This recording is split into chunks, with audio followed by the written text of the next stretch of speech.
బైబిల్లో మహావేశ్య ఎవరు? ఆమె ఎందుకంత ప్రమాదకరం? ప్రకటన గ్రంథం ఒక రహస్యమైన స్త్రీ గురించి చెబుతుంది. ఆమె అందం, ఆమె ప్రభావం దేశాలను, రాజులను మోసగిస్తుంది. కానీ ఆమె ముగింపు భయంకరంగా ఉంటుంది.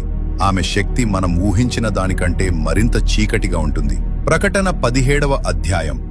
ఆమె పేరు మహాబబులోను, పాపాల తల్లి, భూమి వ్యభిచారాల మూలం. ఆమె ఎరుపు రంగు మృగంపై కూర్చుంది, చేతిలో బంగారు పాత్ర పట్టుకొని ఉంది. ఆ పాత్రలో భూమి పాపాల మురికి నిండిపోయి ఉంది. ఆమె ఆకర్షణ ఎవ్వరూ తట్టుకోలేరు. జాతులు, రాజులు, ప్రభువులు అందరూ ఆమె మాయలో పడతారు.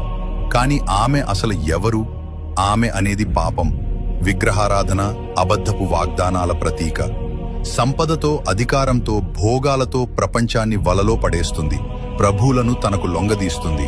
కాని చివరికి వారిని నాశనానికి నెడుతుంది. ప్రకటన 18వ అధ్యాయం. ఒక గంటలోనే ఆమె నాశనం చేయబడుతుంది.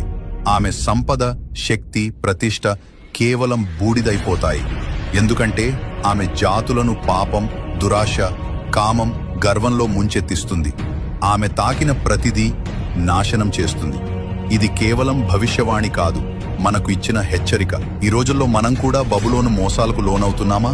సంపద కోసం, అధికారము కోసం, భోగం కోసం నీతిని వదిలేస్తున్నామా? బబులోను పతనం మనకు గుర్తు చేస్తుంది. పాపం, మోసంపై నిర్మించిన ప్రతిదీ చివరికి కూలిపోతుంది. మీరు పతనంలో భాగమవుతారా లేక తప్పించుకుంటారా?